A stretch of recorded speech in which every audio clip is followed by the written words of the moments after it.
thank you for joining us. So nowadays, as we know, there are so many careers to choose from, and choosing a career is actually quite tricky to most of us. So tell us, how and when did you know and decide that medicine is the right career for you? First of all, thank you guys for having me. So I applied for a lot of different career options and majors for university, from engineering to medicine to sciences, pre-med, a lot of different subjects and courses I would take. So I didn't really make like my last final decision until the 12th grade. With all the acceptances, I had to pick one of them, and I chose UCD for medicine. I was leaning for a lot of different courses because I liked the idea of a lot of the different courses. But I knew in general that I preferred medicine, and I was eventually going to lean towards medicine after pre-med. So I sidetracked it and went to Ireland. Okay. So yeah, not only choosing a career is tricky nowadays, but also is choosing the right and appropriate university for us. So what do you think are the most important factors we should consider when choosing which medical school to apply to? I personally think the most important thing would be the way they teach medicine and the curriculum of the university. That, and as well as the community of the university, generally the area, if you'd be happy there, if you'd enjoy studying there and enjoy the community over there. One thing that I remember when we were in school, we would always open up the university rankings and just always try and get to the one that's highest up on the list. But it isn't as big of a deal, and it isn't very accurate and very precise per se. There are a lot of important factors, and I think rankings might be one of them, but it isn't the all in all of it. So choosing what kind of curriculum, what kind of system you prefer, and if you would be happy being in a place like that over there. Okay. So yeah, it's part of the application process, as I recall, is that is the resume, and the resume is known to be a very vital aspect of these college applications. So take us through the process you took to build an impressive resume and application for the medical schools. Yeah, it was a bit of a train wreck in the 11th grade, specifically for getting the resumes and personal statements and all the applications at the standard. It's I think starting early makes it much better. There's a lot to do, and you need to change a lot of it and reword and restructure and add things, see what's missing, and then try to fill it out before you can apply, and that takes time. So definitely starting early and just working away at it piece by piece is important. Mr. Ron was a great help for those stuff. Like we would always go and edit things piece by piece to have a first draft, second, third, fourth draft, on and on. But I think one of the most important things with building a resume is that's what the universities are going to see as who that person is. It kind of defines who you are, your character, to the university and the people in charge. So that's why I think it needs a lot of time because you're supposed to explain exactly who you are and what you want to do and why you want to do things in a resume with some extracurriculars. So it is a really big deal, and it does take a lot of time, but it's also really important. So taking time on it, consulting with others, especially other students, your university counselor, Mr. On, looking at what other universities are looking for and trying to see if you could put that in your resume. All these things are important. Yeah. And you mentioned extracurricular activities, right? How important are they in the application and resumes? I think it depends to where you're applying. America it takes it into considerations more so than the rest of the world. But the rest of the world takes it into consideration regardless. Like I said earlier, like they're gonna see who you are, judge your character based on your application, and also a good way to see who that person is and seeing what kind of character the person is through what he does in his spare time as well. So that also plays a big role, but it also helps them see that you are dedicated and passionate about what you want to study in. So let's say if you want to study medicine, then you should have some extracurriculars that would have skills that would aid you in your medical field. Same thing with everything else. And the school gives good opportunities for that. Like there's the SLO, you can have loads of extracurriculars with it. It doesn't sound, maybe because we have it all the time, so we're not, we don't really think it's like a big deal or something, but from an objective point of view, like there are some viable options that you can get from the school. Yeah, I definitely agree. So many universities, including the applications, many universities request an interview with their applying students. So take us through the interview you had and take us through the experience and the environment, and what tips do you have for us in terms of preparations for these interviews? Yeah, I was very nervous about my interviews as well. Rightfully so. I've never had an interview before our university interviews. But to be honest, it was very chill. Like they actually just wanted to know who I was through conversations. Because once you finish the resume part and they see on the paper that okay, his may be good enough on paper, then to make that solid and to make a lasting decision, they would just have an interview to actually see if who you are stands up. So it was honestly, it wasn't bad. It was very chilled. It was normal conversations. Asked us some questions about my resume, some of the things I put in it, and then general questions. But they were very sound. They were very calm, and it was like a conversation. But regardless, like I was obviously very nervous beforehand and worried and prepared a lot for it, like any kind of questions they would ask. But it was futile. Great. Do you have any tips for us? Anything you felt you think we should be prepared for? In terms of the interviews? Yeah.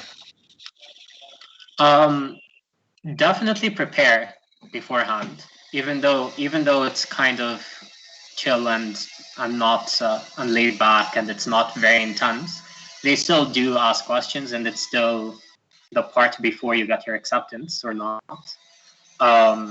So do prepare. Like you would see online what most colleges might ask.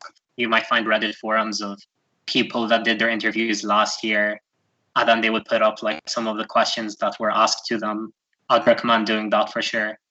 And also just the general questions, like why do you want to study medicine? Why are you university?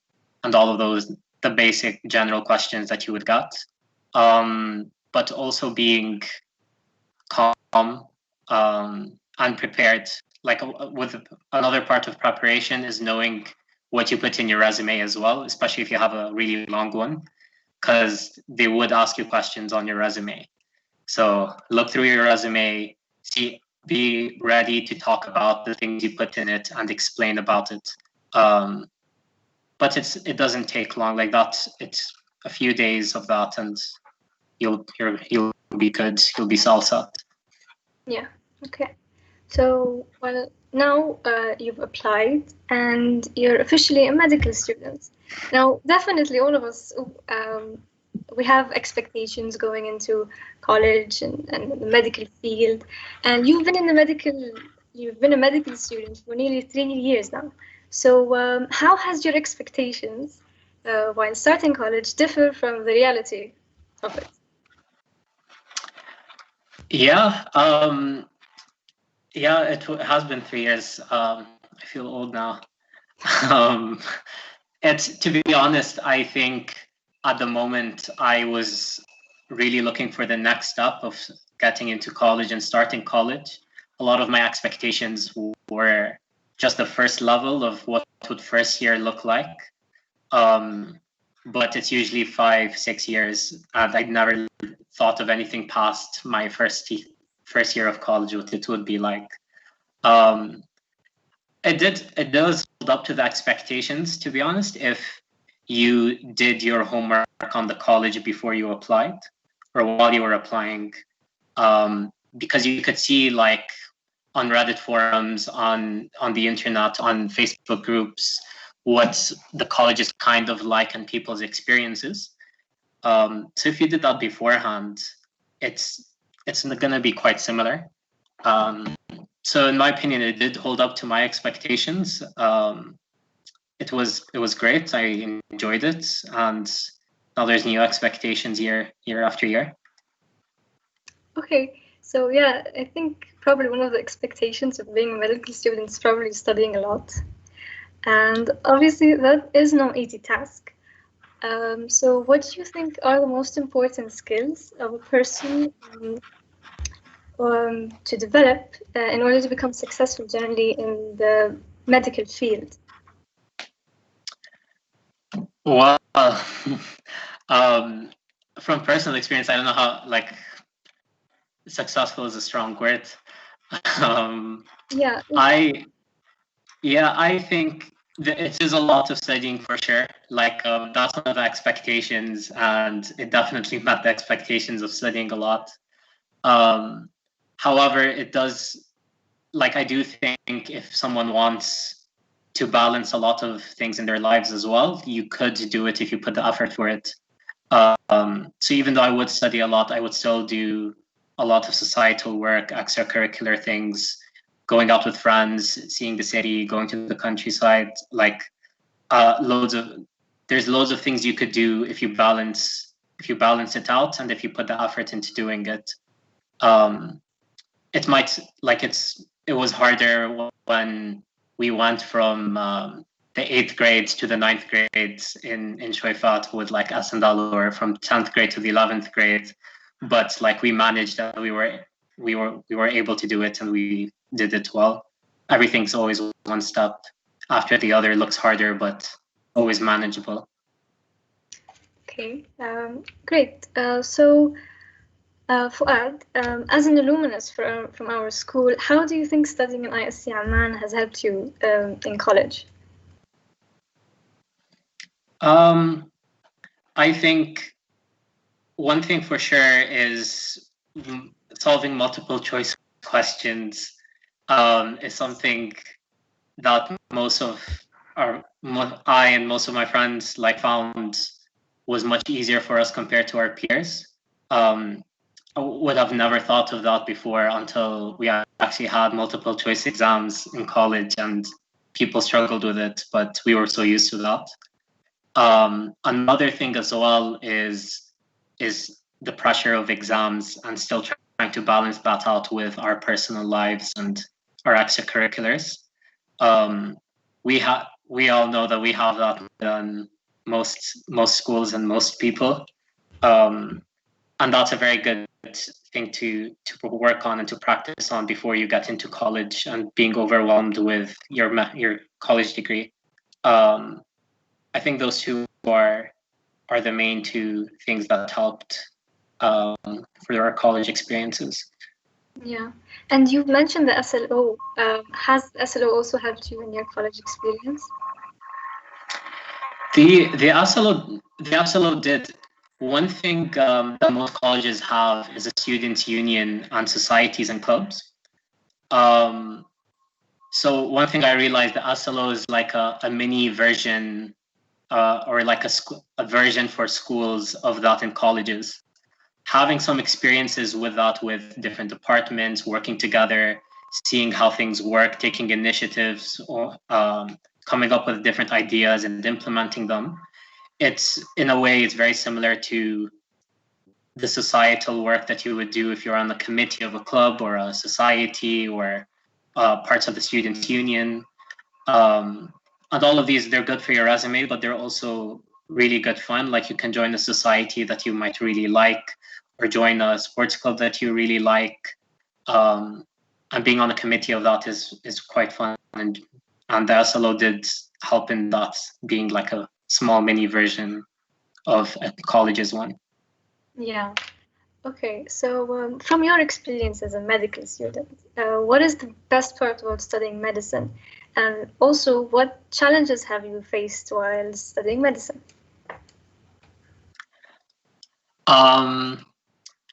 I think one of the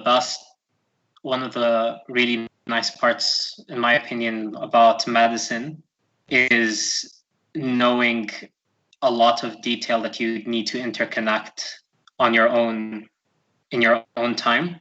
So you would learn that like a large sheer amount of information about diseases, the human body, all of that. And then being able to connect all those different informations from all your different subjects together into like a clinical setting. I think that's also personalized to different people. Some people might like that, some people don't. Some people find other things interesting about it. Yeah. Oh, so that was a two-parted question. Could you say the second part about that again? Yeah, the challenges you faced while studying medicine. I think the main one is time management. It's a lot of information that you have to know and a lot of exams. So it does require a lot of effort into studying and trying to balance that with your personal time, having fun, with the societies, with clubs, and going out with friends. Trying to find a balance with that was a little tricky, but it was doable. I think, yeah, time management was the trickiest part, to be honest. Yeah, and time management is something also very prominent in school life as well. So before becoming a doctor, a medical student would need some practice in the field. So how are you preparing for that? Are you involved in any research, internships, or trainings? And have you been involved in the past? Yeah.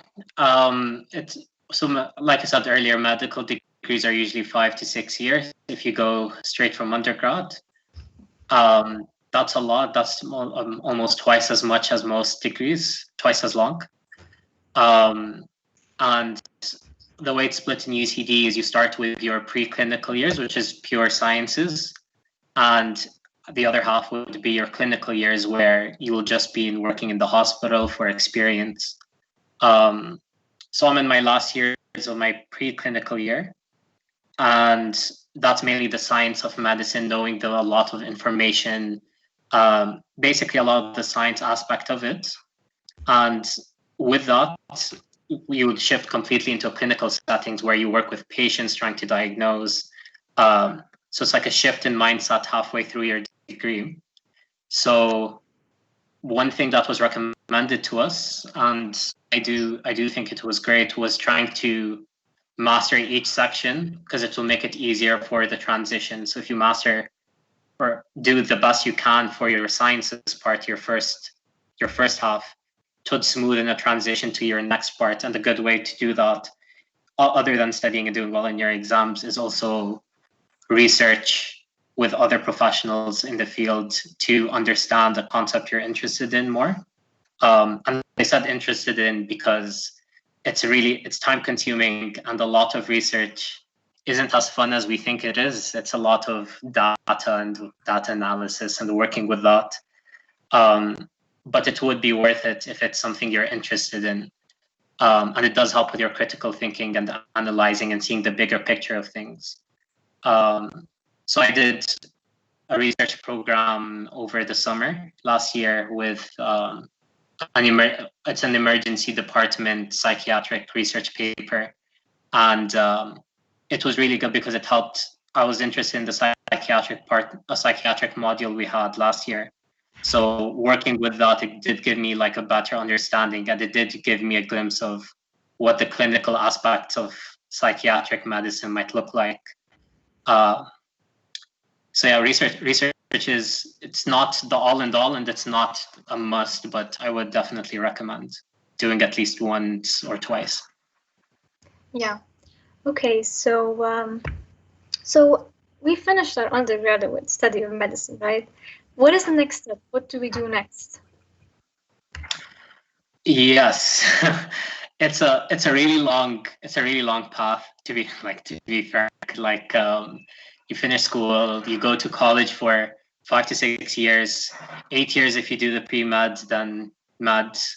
Afterwards, you need to do your training, depending on what specialty you want to be in.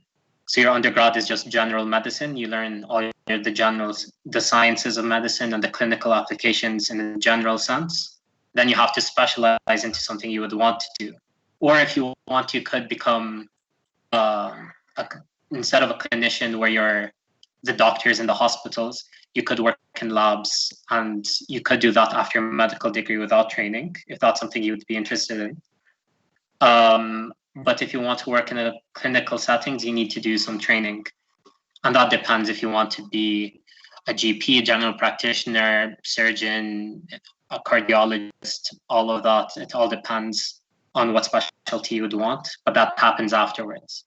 But that's technically work. So you got paid, you have a salary, it's your job, but you're also learning while you're doing it. The studying is all throughout. Yeah, and definitely it's time consuming, but it's definitely worth it, I suppose. Mm-hmm. So like we said, you studied for 3 years and you gained a lot of experience. But what is one thing you know now that you wish you'd had known during high school? Yeah. One thing, can be several things. Simple things. To be fair, most of my experience with my expectations and all of that was just getting into the university I really want, or the university I really want, or with like mainly just focusing on that. But if there was one thing that I wish I knew before, I think, to be honest, mainly the rankings part. I think I personally was a little more involved with considering the rankings more so than I think I should. It doesn't, like, a good example would be like in Ireland, medical schools are all under the governmental system. So technically you would all learn the same level of information. The difference is in how they teach it, but the same level of information up till your clinical years, and then depends on the hospital. But there's a big difference in ranking. So there's other criteria, and instead of looking at what the rankings tell you, you can Google it, see what people say about it. That would have been helpful. Working on time management would be something that would also be great. I remember we complain a lot. I remember we always used to complain a lot in school that we have a lot going on and we don't know what to do and whatever, but it's getting worse. It will be worse in college if you don't, it's a skill that you would need to have in order to balance the things in your life. So if I worked on that, I think that would have been solid. And yeah, also social skills is nice and important. Like in school, most of us, at least, we knew each other since we were kids we were in Twifa for ages, or some people might have came along into like the community and all. University is new, it's new for everyone, especially if you study abroad. It's a different country with different people. It could be overwhelming for some. Maybe being aware of that and maybe working towards what you would want socially for college, or what you would like beforehand would be nice. Yeah. Okay. Well, thank you for your insight. So now we're going to move on to the Q&A part. We're going to have give the opportunity to the students or the attendees to ask questions. And so if you have a question, just raise your hand and I will call upon you and you would be able to unmute. So if you have any questions, please raise your hands. Okay. We have a question from Aisha Masood. You can unmute your microphone. I want to ask about living in Ireland. And do you enjoy living there? Because you're going to spend a lot of time there while you study. I personally do. I really like Ireland. I definitely. It's a small country. The people here are very nice. It's very green. It is always cold. That is one thing, but it is nice. I do enjoy that. I was lucky with that. I didn't put that much attention when I was in school to apply for places that I think I might like living in, but I realized that it is a very, very important factor because I'll be here for ages. And luckily, I do enjoy the place. I do. I would recommend. Okay. Mr. Wan? I always have questions. So tell me, when do you start preparing for exams in order for you to be able to do your specialty?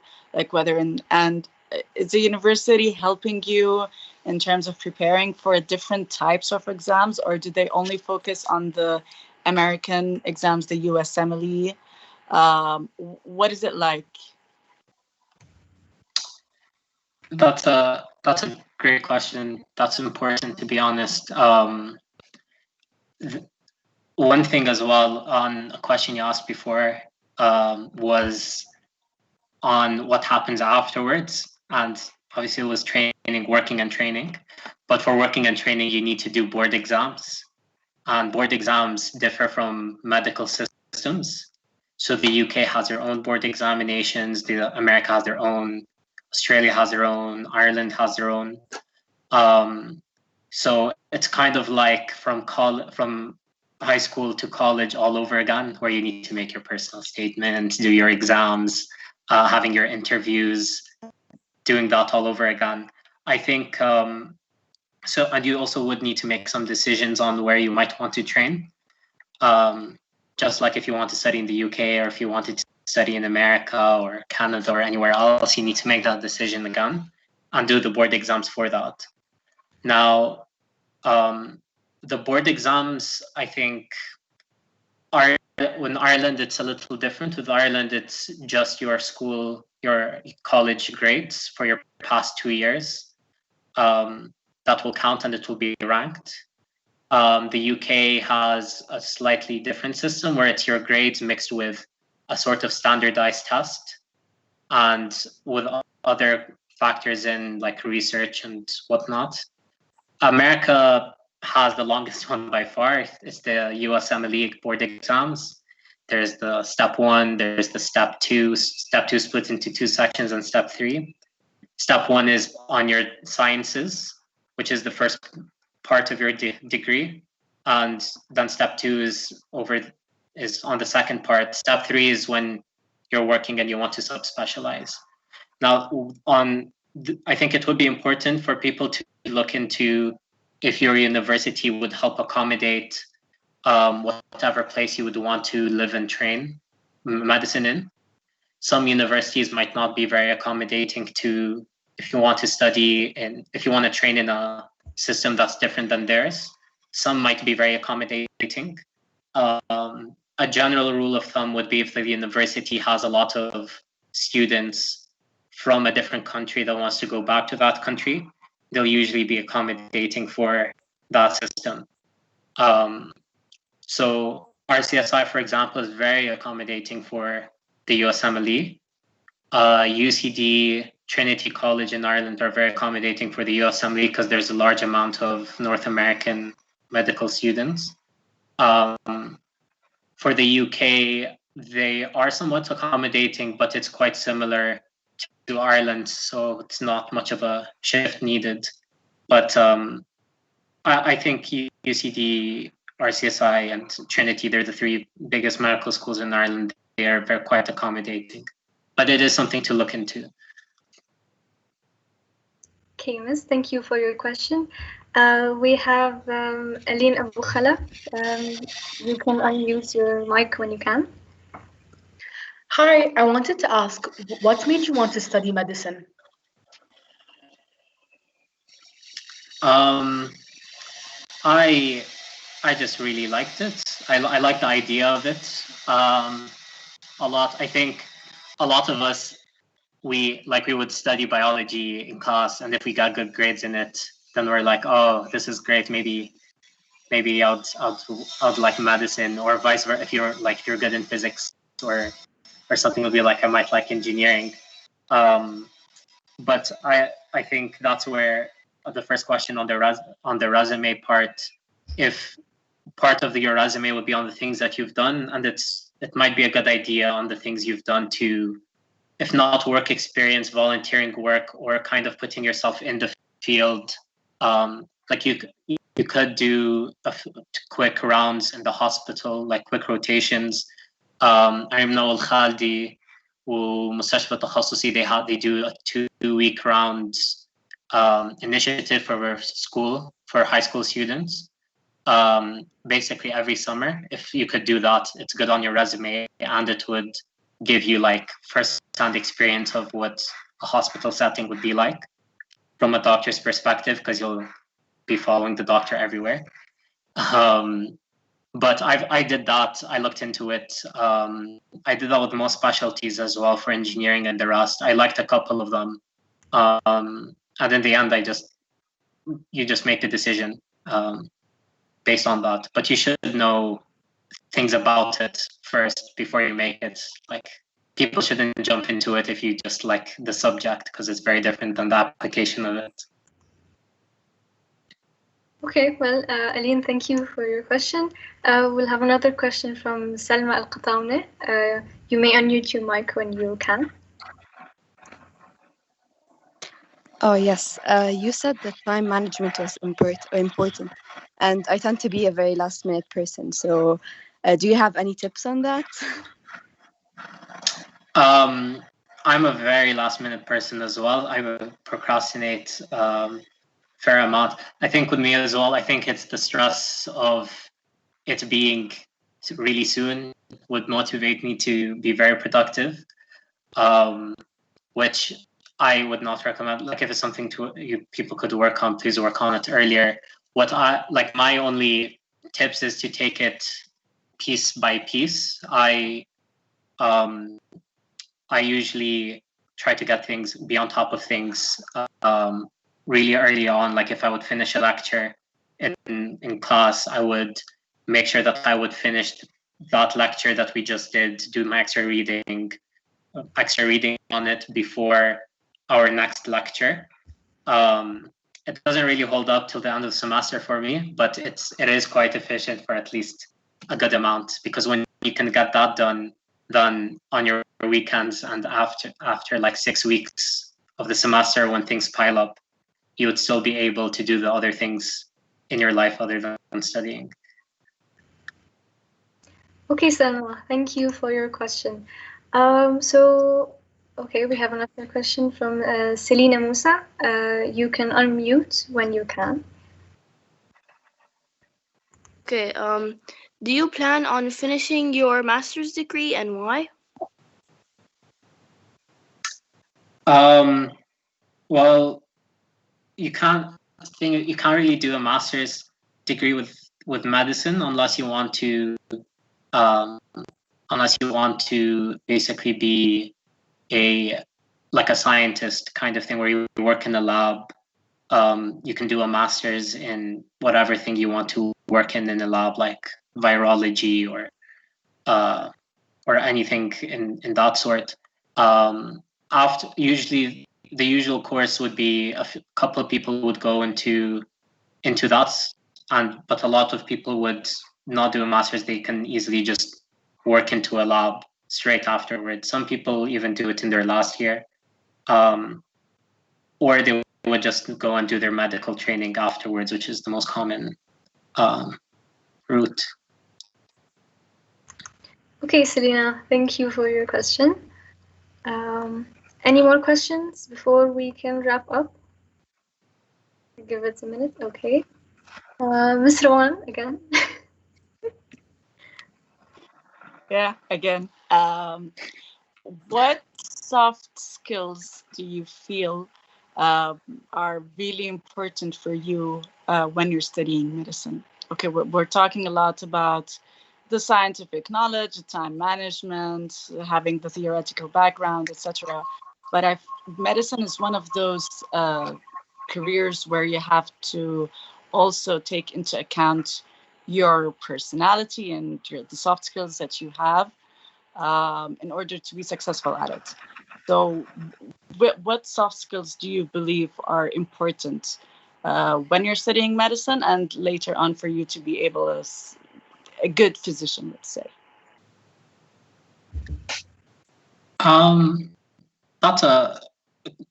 That's also another really good question. A lot of people also,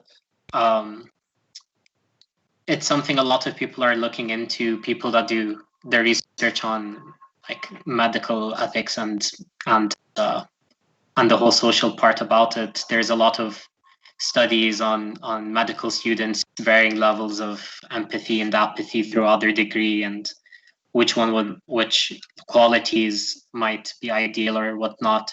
But to be honest,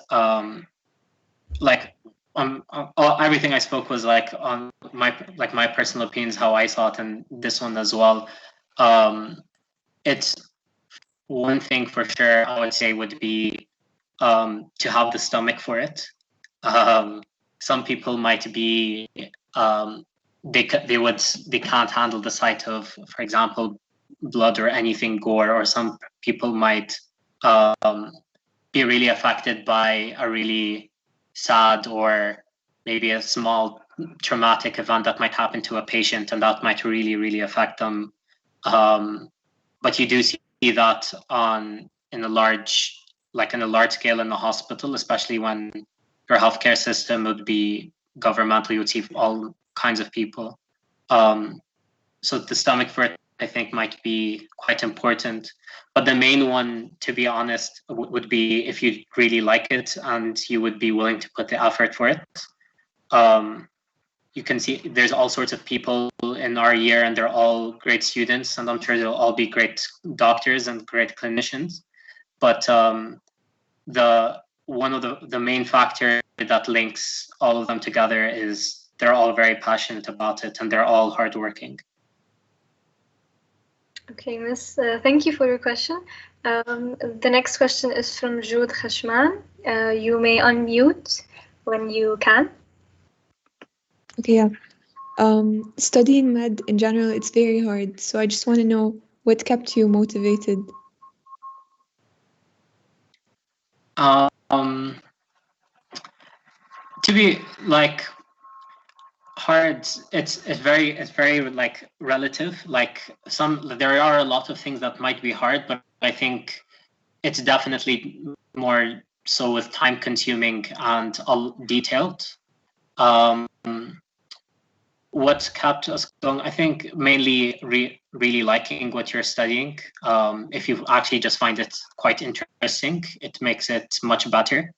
And that, I do think that is quite important, depending on your degree, but also most on your college. But for example, the UCD, they always try to bring a bit of clinical experience and more so clinical cases and kind of a sort of a quick peek about some clinical things really early on in your degree in small amounts in every single course you're taking.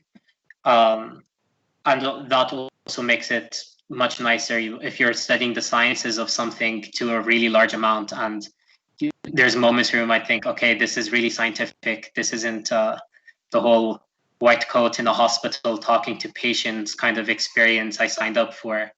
They would show you a clinical case where you needed that scientific knowledge for treating the patient in that clinical case. So looking in the future and knowing that what you're taking as well is really important for the kind of doctor you would need to be in the future, that you need all this information that you're going through in order to diagnose and treat patients well and effectively. That's also kind of efficient, and being able to see that. So being able to see all this detail, how might this link to a clinical setting? It is quite important, and a lot of universities test people on that. But that's also very motivating because it is kind of what you signed up for the interactions with the patients and the diagnostics and whatnot. Okay, thank you for your questions, Jude. Are there any other questions anyone would like to ask? Okay, we have another question from Salma Qatawne. You can unmute and ask your question. Yes, so I know this has nothing to do with college, medicine, but I really want to know what you miss most about school and what you think we should cherish right now. That's it. I think one would be the amount of time you guys have that's just free. That's something that I'd really like. I really liked, and mainly also the community, the school, like your classmates and your friends. Something I really miss. We have 200 students in our class. I know a lot of them, but it's also 200 students that study a lot. So it's very different than when you have 30 people in a class where you basically all grew up together. Also the teachers, we all had some very solid relationships with our teachers. They were great. I personally don't have that much of a solid relationship with all my teachers because they're all doctors that work and teach part-time, and there's 200 students as well. Though I think those are the main things that are great about school, and you guys should really hold on to that. Okay, thank you, Selma, for that very sweet question. Okay, we have another question from Abdullah Hassan. You may unmute when you can. Hi, I just wanted to ask, how do you think your personality improved over the few years you've been in college?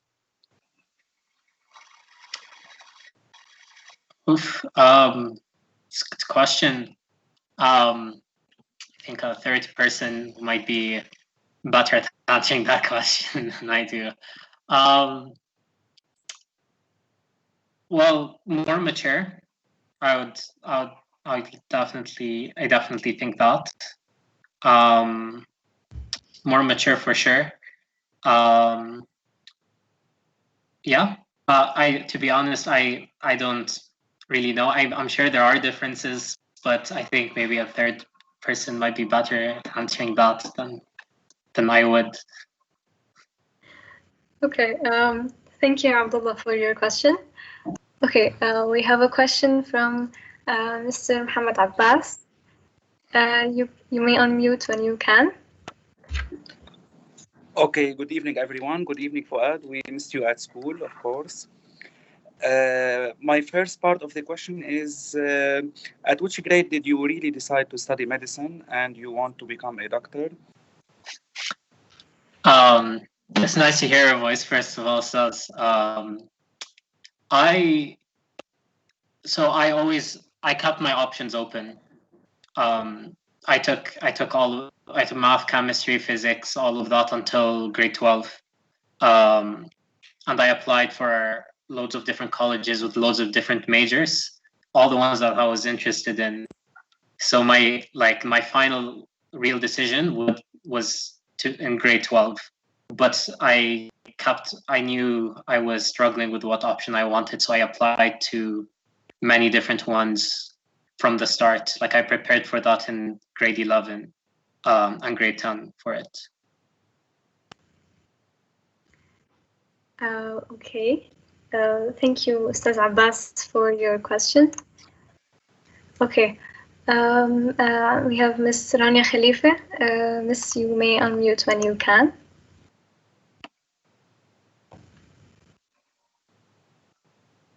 Hi, Fouad. How are you? Hello, Miss. Actually, I miss you so much. Actually, I don't have a question, but I would like to tell you that I'm really, really enjoying listening to one of the most amazing graduates of our school. And I cannot describe how do you feel when we hear from you? How do you live? How do you study? How do you feel away from your home school? And I would like to thank you so much about your nice words, about your school, about your teachers. It's really nice to feel how do you appreciate our hard work with you. And I wish you very nice life.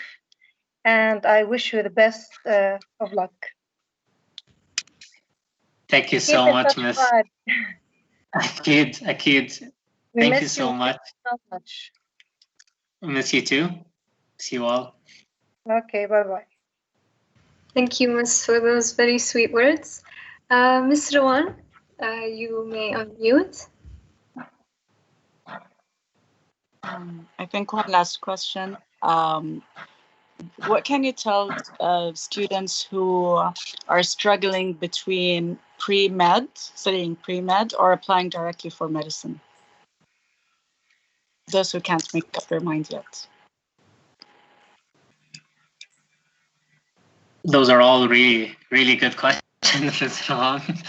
I'm assuming that the people struggling would be people that want to do medicine in America and probably train in America.